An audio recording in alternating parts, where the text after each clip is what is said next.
여러분의 교회에 대한, 우리 베델교회에 대한 소문을 듣고 특별히 믿지 않는 분들이 밝은 얼굴을 볼 때마다 혹시 당신은 베델교회 성도입니까? 혹시 당신은 그리스도인입니까? 이 질문을 많이 받고 하나님 앞에 서게 되기를 축복합니다. 교회는 하나님의 꿈입니다. 교회는 하나님의 꿈이에요. 베델교회는 하나님의 꿈입니다. 베델교회는 좋은 교회입니다. 아멘입니까? 네, 좋은 교회예요. 그리고 뭡니까? 지금도 좋지만, 우리 교회 지금도 너무 좋지만 앞으로 5년 뒤, 10년 뒤 이보다 더 좋을 수 있다. 이보다 더 좋을 수 있는 교회. 하나님께서 우리 교회를 어떻게 더 좋게 하실지 내가 구체적으로는 잘 모르지만 이보다 더 좋을 수 있는 교회에 대한 꿈을 가지고 함께 손잡고 어깨동무하며 찬양하며 전진하는 것이죠. 여러분, 교회가 때로 어려움에 처할 때가 있습니다. 분쟁이 일어날 때도 있고 또 교회에 분열이 일어날 때도 있습니다. 하지만 제가 믿는 것은 뭐냐면 그럼에도 불구하고 이 세상을 살릴 수 있는 것은 바로 교회라고 저는 그렇게 믿습니다. 교회는 세상의 소망이에요. 아멘입니까? 교회는 세상의 소망이에요. 자, 그런데 문제는 뭡니까? 우리는 교회가 세상의 소망이라고 믿는데 세상도 교회가 세상의 소망이라고 믿느냐 하는 것이죠. 우리가 잘 아는 대로 이 세상은 더 이상 교회의 영향력을 믿지 않으려고 합니다. 이것이 우리의 위기고 이것이 바로 교회의 위기인 것이죠. 그렇기 때문에 교회는 교회다움의 회복, 이 브레이크스루, 이 돌파가 필요한 것이죠. 교회다움의 회복이 필요한 거예요. 저는 우리 마크 목사님이 하여튼 초상권을 침해하고 저를 이렇게 서게 했다고 하는데 그래서 그런지 좀 도망을 간 것 같아요.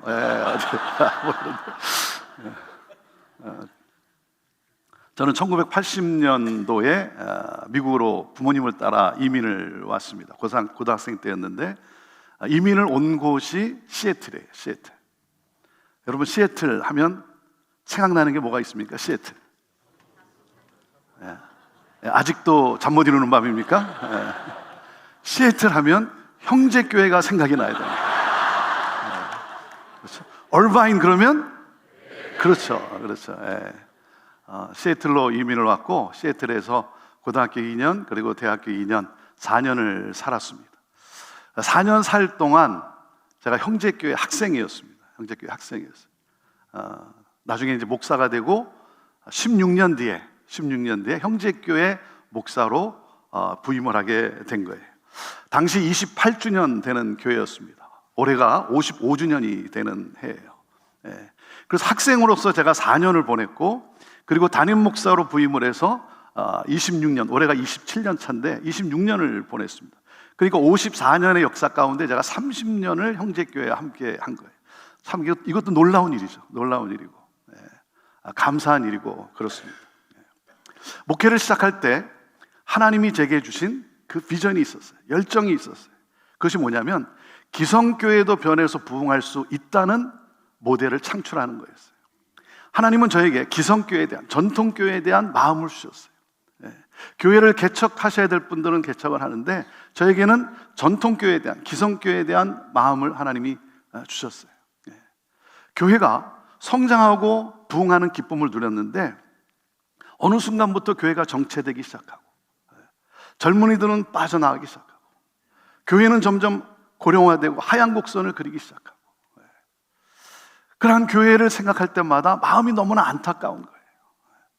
많은 기성교회들이, 많은 전통교회들이 자기도 모르는 사이에 어디를 향해서 가냐면 장례식 날을 향해 가고 있는 거예요.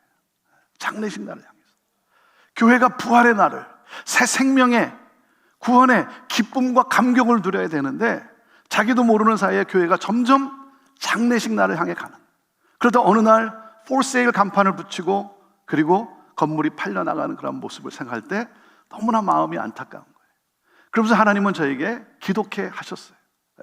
그래서 하나님이 제게 은혜를 한번 부어주시면 기성교회도 변해서 부흥할 수 있다는 모델을 창출함으로 수많은 기성교회들과 함께 꿈을 나누고 그들을 섬기는 그러한 목회를 하고 싶습니다. 그런 가운데 하나님께서 저를 2000년 1월에 28년 된 이 형제교회에 부임케 하셨어요. 제가 형제교회에 부임할 당시 우리 성도들의 평균 연령이 60세에 가까운 그러한 교회였어요. 그래서 시애틀에서 노인이 많은 교회로 이렇게 소문이 나 있었습니다. 제가 37에 부임을 했어요. 37에 부임을 했는데 이렇게 작은 그 공간에서 함께 예배를 드리는데 제 또래도 없고 저보다 젊은 사람도 없는 그러한 교회였어요. 교회가 정말 변할 수 있을까? 그 비전을 가지고, 꿈을 가지고 부임을 했는데 정말 교회가 변할 수 있을까? 근데 하나님께서 정말 놀랍게 변화시키시고 그리고 부흥케 하셨어요. 저는요, 지금도 예배를 드리다가 어린 아이의 울음소리가 들리면 그렇게 감사해요. 그렇게 감사해요. 왜냐하면 어린 아이의 웃음소리와 울음소리를 들을 수 없었던, 듣기 힘들었던 그러한 교회. 그때 제가 느낀 그 감정이 뭐였냐면 마치 양로원 같았던 교회였어요. 그래서 형제교회에 부임해서 지금도 그렇지만 끊임없이 제가 강조하는 부분이 있습니다. 생각의 전환이에요. 생각의 전환. 생각이 바뀌지 않는 한 그 어떤 새 역사도 일어날 수가 없는 것이죠.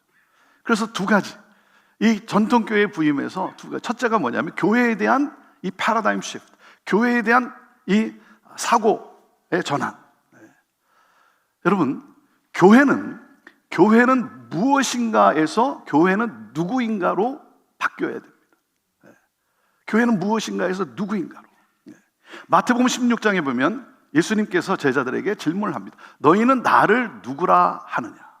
그때 베드로가 대답을 하죠. 주는 그리스도시요 살아계신 하나님의 아들입니다. 명확하게 신앙을 고백해요. 명확하게. 그래서 예수님께서 18절에 이렇게 말씀을 하십니다. 너는 베드로라. 내가 이 반석 위에 내 교회를 세우리니 음부의 권세가 이기지 못하리라. 주는 그리스도시요 살아계신 하나님의 아들입니다라고 하는 이 반석 같은 이 신앙의 고백 위에 예수님께서 당신의 에클레시아를, 당신의 교회를, 예수님은요 성전을 세우리라 말씀을 하지 않으셨어요. 그 당시 성전 그러면 누구나 다 아는, 그런데 예수님은 그때 처음으로 에클레시아를 세우겠다 그랬어요. 에클레시아란 무엇입니까? 주는 그리스도시요 살아계신 하나님의 아들임을 믿는 사람들을 말하는 거예요. 주는 그리스도시요 살아계신 하나님의 아들임을 믿는 그 회중, 그 공동체가 바로 에클레시아, 교회라고 하는 것이죠. 우리 주님은 건물을 말씀하지 않으셨어요. 장소를 말씀하지 않았어요. 건물과 장소는 에클레시아, 이 교회를 위해 필요한 것이죠. 사람이 교회라는 거예요. 저와 여러분이 교회라고 하는 거예요. 그래서 제가 외치는 게 있어요. 사랑하는 여러분, 교회를 다니지 마십시오. 교회를 다니지 마세요. 교회가 되십시오. 교회가 되십시오. 저와 여러분이 교회만 왔다 갔다 하는 사람이 아니라 저와 여러분이 건강한 교회이어야 하는 거예요. 건강한 교회가 되어야 되는 거죠.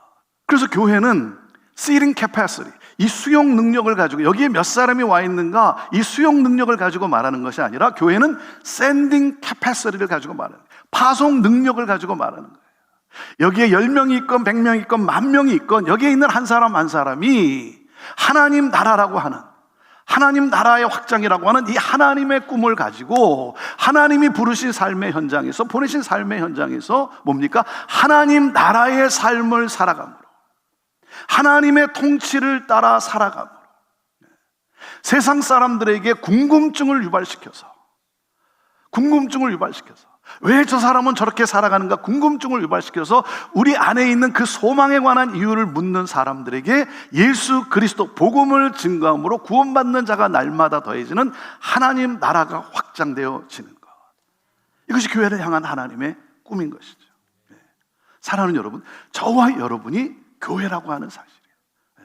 이 사고의 전환, 교회는 출석하는 곳이 아니라 교회는 바로 내가 교회라고 하는 사실. 그래서 우리가 함께 모여서 그 하나님을 우리가 경배하며 하나님께 영광을 올려드리고 그 하나님으로부터 받은 그 은혜와 사랑으로 서로 교제하며 서로 격려하며 축복하며 이 문을 열고 나섰을 때 그 사랑을 가지고 교회로 살아가는 거. 또 한 가지가 뭐냐면, 또 하나의 사고의 전환이 뭐냐면 선교에 대한 이 사고의 전환이에요. 선교에 대한 사고 전환. 여러분, 교회의 목적은 무엇이죠? 선교죠. 교회의 DNA는 선교예요. 교회는 선교 공동체예요. 자, 교회는 선교 공동체. 그러면 교회인 나는 누구다? 교회인 나는 누구다? 나는 선교사다라는 거예요. 나는 선교사다. 이 자각이 필요한 거예요. 저는 이것을 제가 제2의 종교개혁이라고 제가 외쳐요. 우리 한 사람 한 사람이 놓치지 말아야 되는 것. 나는 선교사라고 하는 사실. 예수님께서 이 세상을 살리기 위해 하나님으로부터 보냄을 받은 것처럼 저와 여러분은 예수님으로부터 이 세상에 보냄을 받은 선교사라고 하는 이 사실이에요. 우리가 이 마태복음 28장 19절에서 20절, 우리가 선교에 대해서 나눌 때마다 자주 사용하는 이 말씀인데, 이 말씀에 대한 오해가 있어요. 이 말씀에 대한 오해가. 그동안 우리가 이 말씀에서 강조해 왔던 것이 뭡니까? 강조한 것이 뭐예요? go예요. go. 가서 가라. 왜? 안 가니까. 선교를 안 하니까. 그래서 이 가라, go, 이것을 강조해 왔어요. 이 go라고 하는 이 단어는 선교의 동력을 일으키는데 크게 기여를 했어요. 하지만 이 말씀에서 마태가 강조한 것은 무엇입니까? 제자 삼으라. 제자를 삼기 위해서 찾아가고, 제자를 삼기 위해서 세례를 주고, 제자를 삼기 위해 가르치라는 거였어요.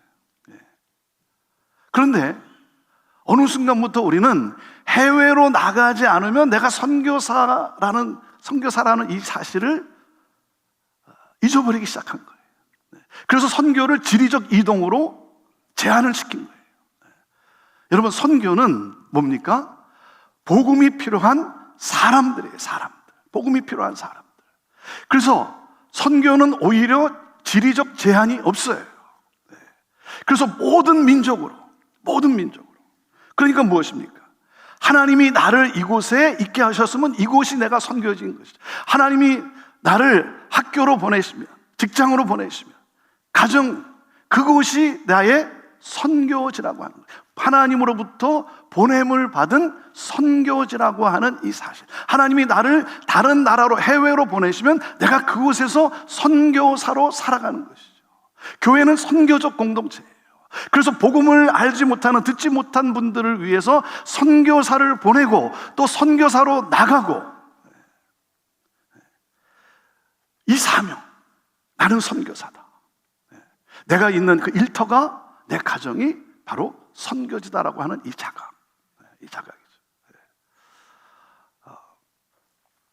여러분, 우리 선교사님들도 이렇게 와 계신데요. 제가 목회를 하면서 느낀 게 뭐냐면, 교회가 선교를 하는 게 아니고 선교가 교회를 살리더라고요. 선교가 교회를 살리더라고요. 저희가 50주년을 맞이했을 때는 코로나 팬데믹이 시작돼서 모든 게 다 캔슬이 됐어요. 그래서 코로나 팬데믹이 풀리고 2년 전에 저희도 이제 비슷한 이 미션 컨퍼런스를, 우리 파송한 선교사님들을 다 초대해서 미션 컨퍼런스를 가졌어요. 그때 가지면서 참 느낀 게 뭐냐면, 우리 선교사님들과 함께 같이 예배를 드리고 함께 교제를 나누는 가운데 교회가 막 역동적으로 움직이는 그 모습을 제가 이렇게 보게 된 거예요. 아, 역시 선교구나. 선교가 교회를 살리는구나. 그래서 그때 우리가 외친 구호가 뭐냐면, 다시 열방으로, 우리의 가슴을 다시 열방으로. 여러분, 코로나 이후에 이 시대에 우리 그리스도인들이 가진 우상이 뭡니까? 코로나 이후 우리 그리스도인들이 가지고 있는 우상이 뭐냐면, 첫째가 이거예요. comfort. 편안함. 이게 우상이 되었어요. 편안함. 두 번째가 뭐냐면 security, 안전이에요. 안전. 여러분, 우리는 복음에 대한 야성을 다시 회복해야 되는 거예요. 사랑하는 사람을 위해서 여러분 모든 것을 쏟아붓지 않습니까? 그것을 여러분 낭비라고 얘기합니까? 그렇지 않죠. 사랑하는 사람을 위해서 쏟아붓는 것, 그것을 낭비라고 말하지 않아요. 여러분, 우리 예수님이 우리를 너무나 사랑하셔서, 모르겠어요. 왜 우리를 그렇게 사랑하셨어요? 왜 나를 그렇게 사랑하셨어요? 도대체 내가 무엇이 간대? 그런데 이게 너무 신비하지 않습니까? 나를 너무나 사랑하셔서 예수님이 당신의 모든 것을 다 쏟아 부으셨어요. 여러분, 우리가 이것을 낭비라고 말하지 않잖아요. 그 주님을 위해서, 나를 그렇게 사랑하신 그 주님을 위해서, 여러분, 그 주님을 위해서 하지 않는 것이 낭비인 거예요. 가장 큰 낭비는 그 주님을 위해서 내 삶을 드리지 않는 것이 가장 큰 낭비인 것이죠. 하나님의 소원이 무엇입니까? 하나님의 소원은 모든 나라와 민족과 백성과 언어가, 그 누구도 셀 수 없는 수많은 무리들이, 그 누구도 카운트할 수 없는 수많은 무리들이 하나님 앞에 나와 큰 소리로 온 힘을 다해 구원은 오직 보좌에 앉으신 하나님과 어린 양께 있습니다라고 구원의 하나님을 경배하게 되는 역사. 사랑하는 여러분, 이를 위하여 하나님은 저와 여러분을 구원하여 주셨고 저와 여러분을 부르신 거예요. 그리고 우리는 보냄을 받은 사람들이에요.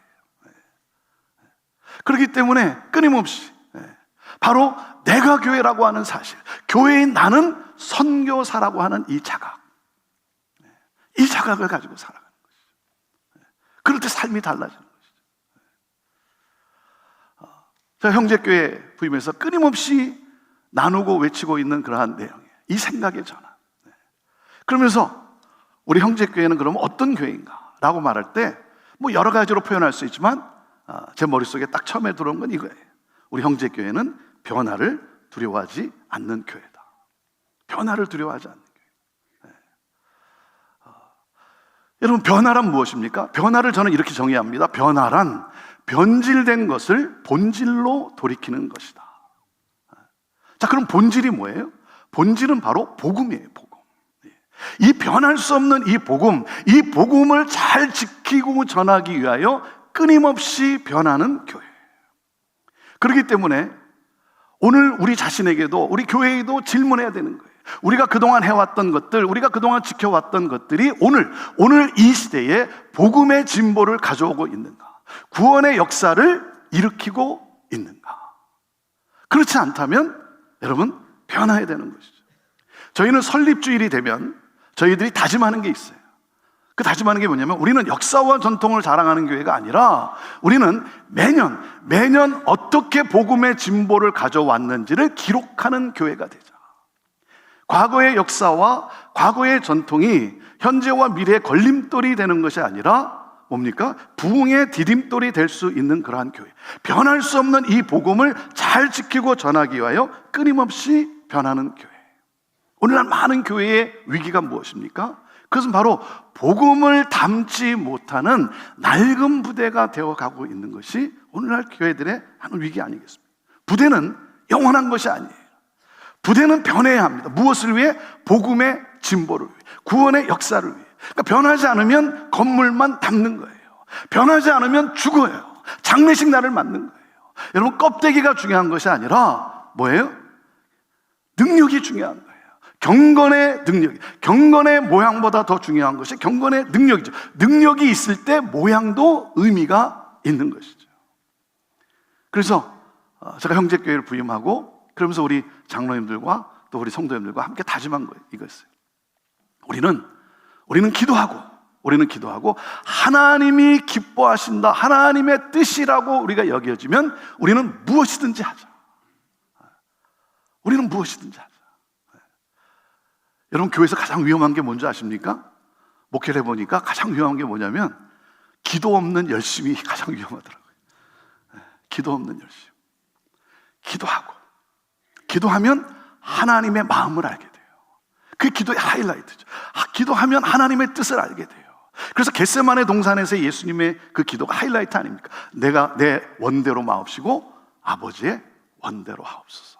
내가 원하는 게 있었어요. 그런데 기도하면 하나님의 마음을 알게 되는 거예요. 뜻을 알게 되는 것이죠. 그래서 우리 기도하고 하나님의 뜻이라 여겨지면, 하나님이 기뻐하신다는 확신이 오면 우린 무엇이든지 하자. 그런 가운데 우리 형제교회가 세우고자 하는 그 공동체의 모습, 공동체의 모습은 어떤 것일까라고 할 때 오늘 세 가지로 여러분과 함께 저희 형제교회가 경험하고 있는, 그리고 형제교회가 고민하며 몸부림치고 있는 그 내용들입니다. 첫째가 뭐냐면 다음 세대를 부흥케 하는 그러한 공동체.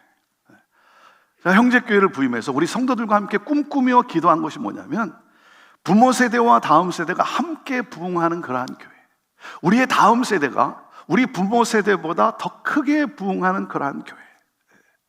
그래서 이 사회에 선한 영향력을 끼칠 수 있는 그러한 사람을 건축하는 그러한 교회가 되자. 사람을 건축하는 교회. 그러면서 기독교 사립학교에 대한 비전을 가지고 하나님 앞에 기도를 하기 시작했어요.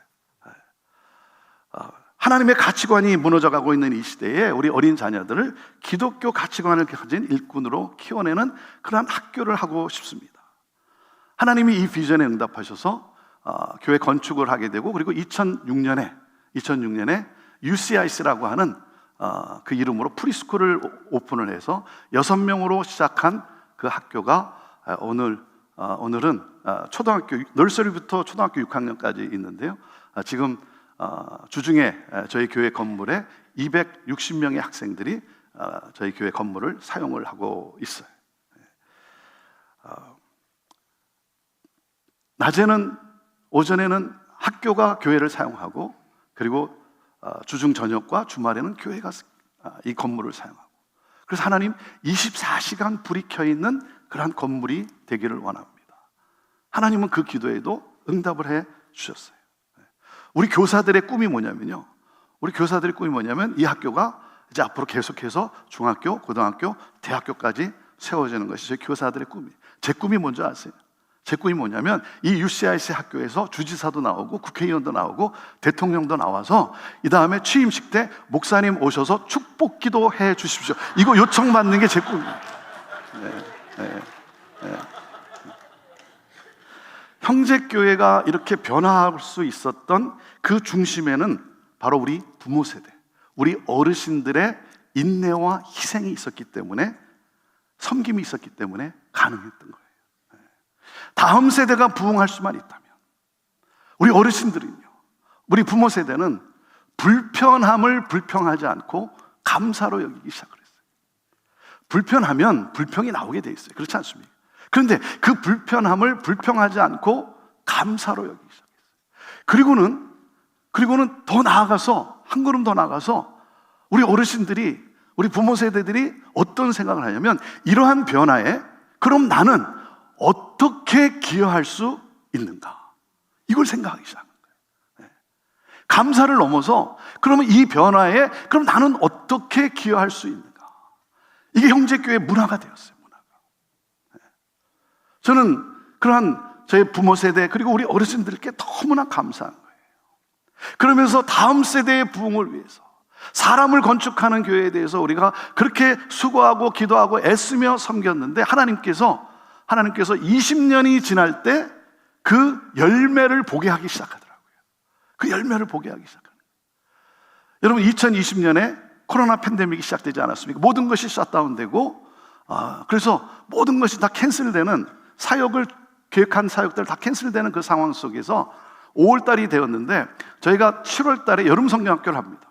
여름 성경학교를 하는데 5월달이 됐는데 도저히 7월달 여름 성경학교를 할 수 있는 상황이 못 되는 거예요. 그래서 이 여름 성경학교를 이제 캔슬해야 되는구나, 이것을 그냥 알려야 되는구나 라고 생각했는데, 그때 저희 교회에 이 밀레니얼 세대, 이 MZ 세대, 20대 30대 이 청년들 20명이 저를 찾아왔어요.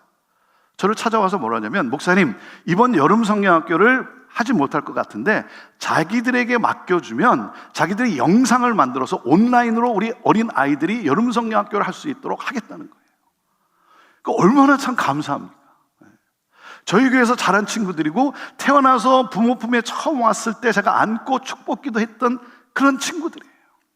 이 친구들이 맡겨주시면 자기들이 2개월 동안 열심히 준비해서 영상을 다 만들어서 온라인으로 아이들이 여름 성경학교를 할 수 있도록 하겠다는, 이 친구들이 다 그 여름 성경학교를 다 거쳐온 친구들이에요.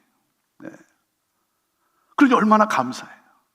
그래서 위에서 기도하고 필요한 재정을 지원을 하고, 그러니까 저희가 대면으로 여름 성경학교를 하면 한 750명에서 800명을 하는데 2주 동안 이렇게 하게 되는데, 이 친구들이 온라인으로 하겠다는 거예요.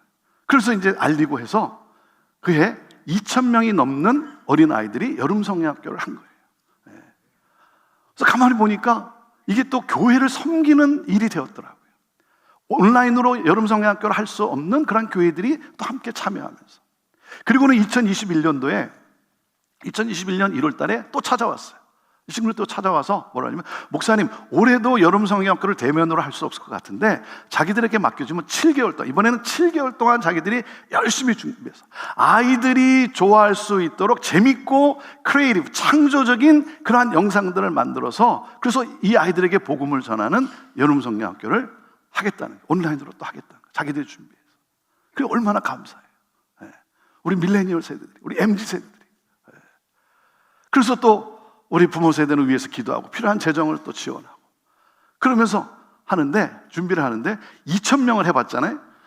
2개월 준비해서 2,000명을 하고 나니까 간이 바깥으로 나와가지고 뭐라 그러냐면 10,000명을 하겠대. 10,000명을. 네. 자기들이 7개월 동안 준비해서. 네. 그리고는 7월 달에 여름 성경학교를 또 한 거예요. 그걸 마치고 난 다음에 영상을 또 하나 만들었어요. 교회에 감사하다라고 하는 영상을 만들었어요. 자기들을 믿고 맡겨준 교회에 감사합니다 하는 영상을 만들었어요.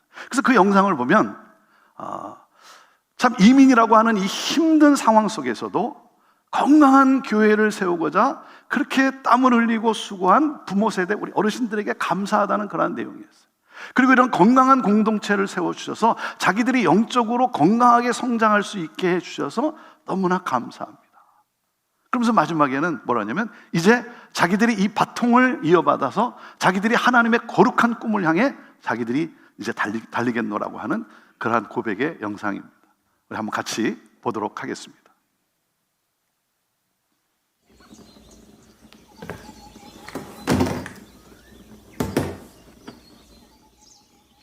아직도 꿈만 같습니다.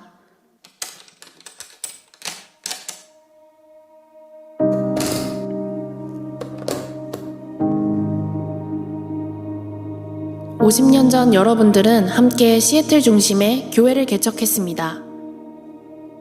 함께 모여 예배하고 교제할 장소를 찾았습니다. 모든 것 위에 그리스도의 사랑이 중심이 될 공동체, 가족이 함께 성장하고 친구들을 만나며 삶이 영원히 변할 수 있는 곳이었습니다. 하지만 여러분은 자신들뿐만이 아니라 다음 세대들을 위한 교회를 세웠습니다. 아직 세상에 태어나지도 않았던 우리 자녀들을 위하여 큰 희생과 투자를 하기로 결정했습니다. The first generation walked so that the second generation can run. When I heard that, I was deeply moved because that's exactly what our first generation members have been doing. They may not fully understand the language or cultural differences, but they understand that this is a crucial step for the future of our church and are willing to sacrifice for the next generation. 그로 인하여 오늘날 우리가 이 자리에 있습니다. 50년이 지난 지금도 한 가족으로 단합되어 이 자리에 서 있습니다. 우리는 짧은 시간에 조그만 이민자 공동체에서 삶의 여러 영역에서 모인 젊고 활기찬 공동체로 성장할 수 있었습니다. 지금도 우리는 성장하며 계속해서 지역사회에 선한 영향을 미치고 있습니다. 이 모든 것은 여러분 덕분입니다. 이른 아침부터 늦은 밤까지 이어진 여러분의 기도와 망설임 없이 부어주신 여러분의 섬김 덕분에 가능했습니다. 여러분의 희생으로 인하여 우리는 하나님 나라를 이 땅 가운데 실현하는 그리스도 중심의 공동체를 세울 수 있었습니다. 이 시간을 빌어 감사하다는 말씀을 전합니다. 엄마, 아빠, 할머니, 할아버지, 그리고 여러분, 우리를 위하여 부어주신 희생 덕분에 우리는 온 열방에 나아가 만민을 제자로 삼을 수 있었습니다.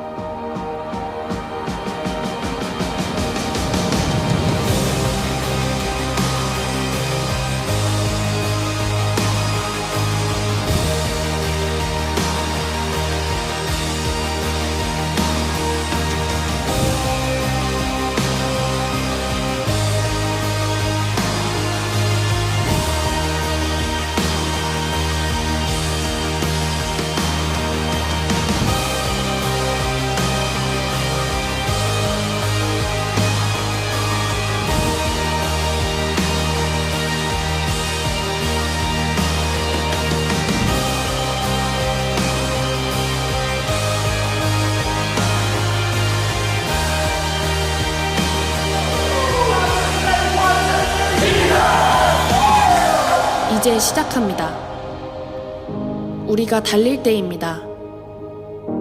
그 어떠한 도전에도 준비가 되었습니다.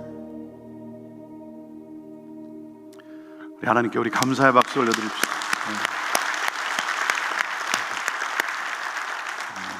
저는 이 영상을 볼 때마다 이렇게 고백해주는 우리 젊은이들이 있어서 너무나 감사하고, 이것이 형제교회의 현재의 모습이어서 감사하고, 앞으로 계속해서 이렇게 되기를 기도하고 있습니다.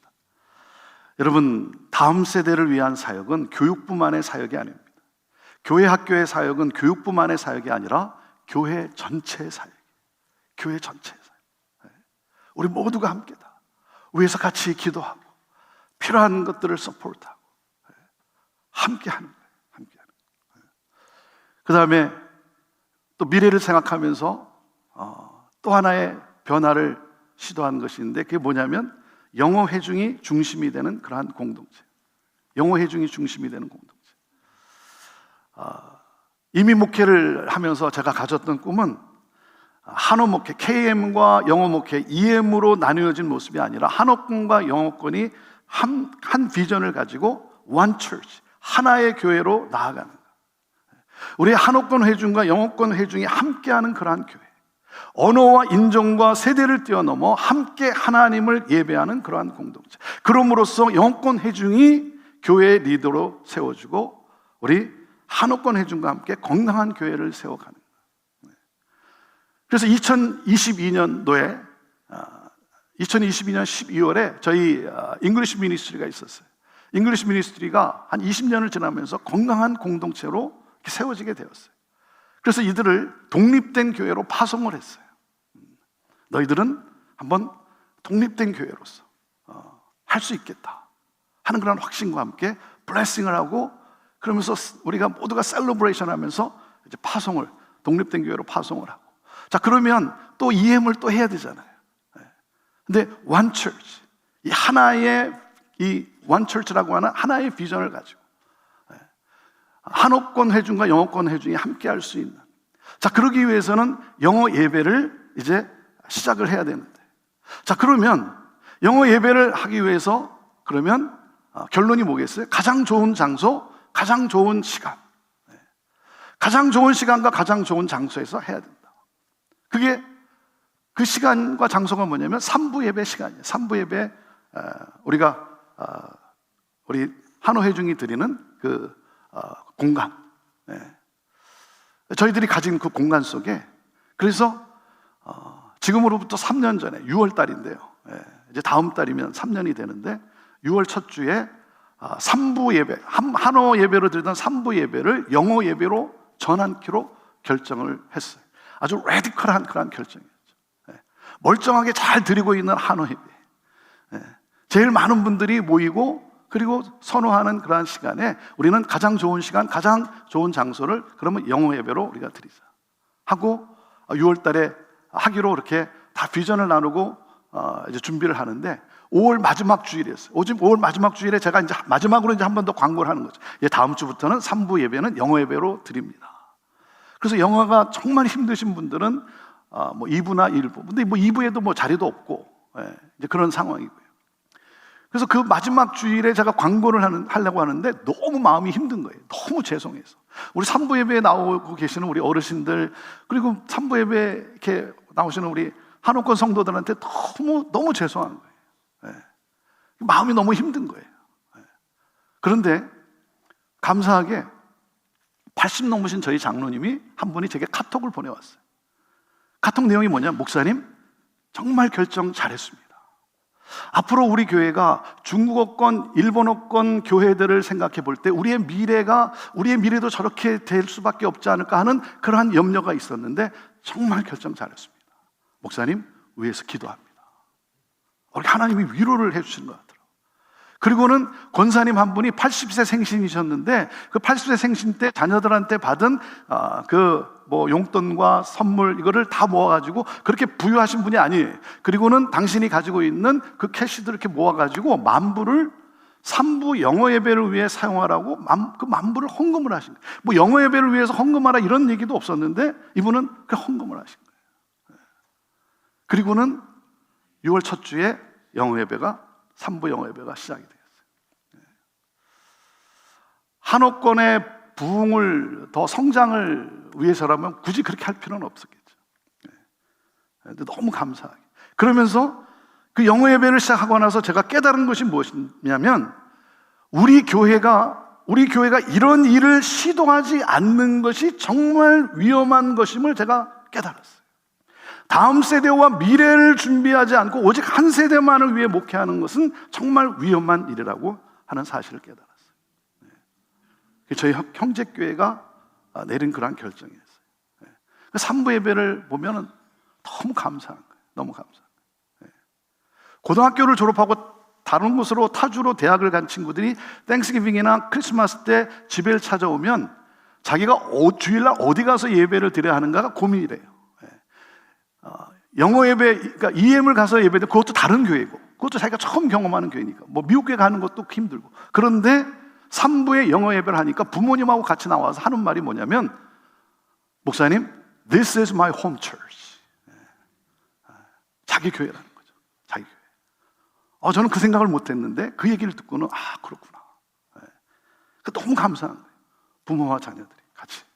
또 한 가지가 뭐냐면 40, 50 세대를 영향력 있는 일꾼으로 세우는 그러한 공동체. 설립 50주년 때 제가 기도하는 가운데 이게 너무 하나님이 마음을 주셔서 이렇게 선포를 했어요.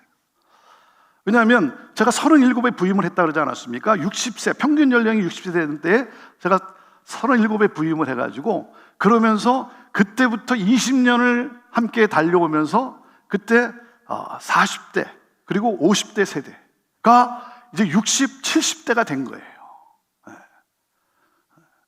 그때 37인 저를 청빙을 하면서 교회는 나름대로 40세대가 중심이 되는 40세대가 성장하는 그러한 교회에 대한 그러한 소망을 가진 것이죠. 그러면서 우리 60대, 70대 분들이 그냥 헌신을 한 거예요.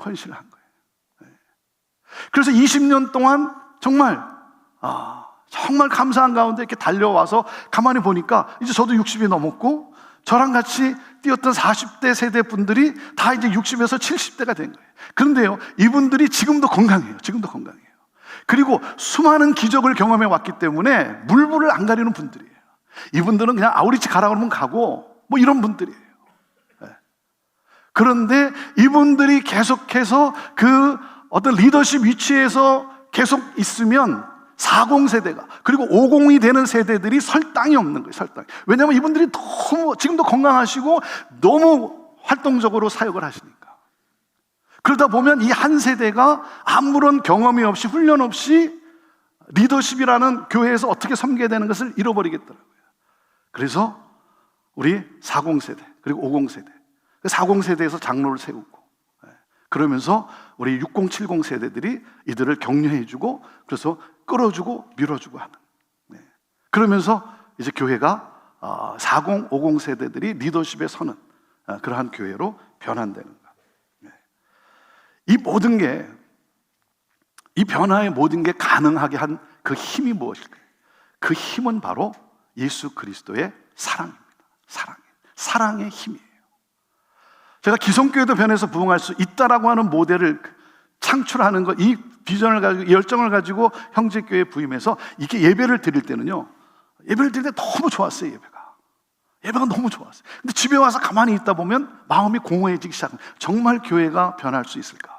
저희 70대를 저희가 백합회라고 하는데, 백합회, 3분의 1이 백합 회원들이거든요. 정말 백합꽃이 활짝 피셨어요. 근데 제가 교회의 변화를 위해서 교회론에 대해서 막 외치는데 정말 이분들이 이걸 이해하고 그리고 함께 해줄 수 있을까? 그러니까 어떤 생각 드냐면, 나는 어르신들 때문에 고생하고 어르신들은 나 때문에 고생하는 건 아닐까? 그러다가 수요 예배 또 저녁 시간이 되면 준비한 말씀을 가지고 예배를 드리면 너무 좋았어요. 근데 집에 와 있으면 너무 공허해지기 시작하는 거예요. 정말 교회가 변할 수 있어요. 근데 한 4주째 되는 주일이었어요. 4주째 되는 주일에 제가 축도를 하고 나면 먼저 이제 가서 문 앞에 갔습니다. 그럼 우리 성도님들이 이렇게 나오면서 인사를 하잖아요. 우리 백합 회원들이 먼저 나오면서 인사를 해요. 그래서 그날도 축도를 하고 앞에 가 서 있었어요. 그리고는 이제 나오시기 시작하는데, 제가 딱 보면서, 이제 나오시는구나, 인사드려야지 하고 한 발을 딱 내딛는데, 갑자기 너무 사랑스러운 거예요. 너무 사랑스러운 거예요. 그래서 그냥 권사님 그냥 부둥켜 안고, 권사님, 사랑합니다. 집사님, 강건하셔야 합니다. 너무 사랑스러운 거예요. 그때 제 머리를 강타한 게 뭐냐면 이거였어요. 준아, 이게 목회야. 준아, 이게 목양이야. 제가 왜 사랑에 대한 메시지를 안 나눠봤겠습니까? 근데 하나님이 그 자리에서 저를 다시 일깨워주는데, 준아, 이게 목회야. 사랑하고 사랑받고. 그러면서 그때 저를 깨닫게 한 게 뭐냐면, 변화란 loving process. 사랑의 관계에 의해서, 사랑의 힘에 의해서 변화가 일어난다. 목적이 우리를 이끌어가는 것이 아니라 사랑의 힘이 목적을 향해, 그 목적이 어딘지는 잘 모르지만 그 사랑의 힘이 목적을 향해 간다고 하는 건 사실이에요. 그러면서 마치 오랫동안 정차되어 녹슬어 가던 그런 기차가 출발한 느낌이었어요. 사랑하고 사랑받고, 사랑의 힘. 예수님께서 에클레시아, 당신이 말씀하신 그 에클레시아, 그 회중, 그 공동체를 말씀하시면서 딱 한 가지 명령을 하신 게 있어요. 딱 한 가지 명령. 그게 뭡니까? 요한복음 13장 34절 35절이죠. 내가 너희에게 새 계명을 주노니 서로 사랑하라. 딱 이거 하나였어요. 이 에클레시아에게 준 단 하나의 명령, 서로 사랑하라. 근데 서로 사랑하라는 것은 새 계명이 아니죠. 그건 카이네가 아니죠. 그건 이전부터도 있었죠. 그럼 뭐가 카이네냐 이거예요. 뭐가 카이네겠어요? 내가 너희를 사랑한 것 같이. 이게 카이네라. 주님이 우리를 사랑하신 그 사랑으로, 그 발을 씻겨주신 그 섬김의 그 사랑으로, 십자가에서 모든 것을 쏟아부은 그 사랑으로 서로를 사랑하라. 사랑의 힘이, 사랑의 공동체. 우리 50주년을 맞은 우리 베델교회, 지금도 너무 좋지만 앞으로도 계속해서 우리 주님의 이 사랑으로 격려하며 위로하며 축복하며 함께 정말 주님이 꿈꾸시는 바로 그 에클레시아, 그 교회를 세워가는 여러분 모두가 되기를 축복합니다. 우리 선교사님들도 와 계신데요, 제가 뭐 이런 생각을 해봤어요. 이 다음에 내가 주님을 만나면, 주님을 만날 때 내가 어떻게 액션을 할까, 반응을 할까. 주님을 탁 만나면 이렇게 주님 붙잡고 이렇게 무릎 꿇고 막 울 것 같아요. 주님 앞에서 막 울 것 같아요. 근데 주님이 이렇게 말씀하실 것 같아요. 준아, 너 잘했어. 너 그때 잘 참았어. 너 그때 정말 잘 참았어. 내가 알아. 너 수고한 건 내가 알아. 고맙다. 일어나. 나와 함께 가자. 우리 선교사님들, 주님이 그렇게 말씀하실 것 같아요. 너 정말 수고했어.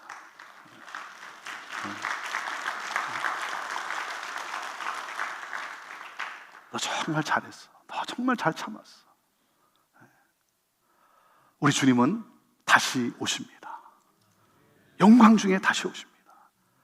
제 꿈이 뭐냐면요, 살아생전에 주님의 재림을 목도하고 싶어요.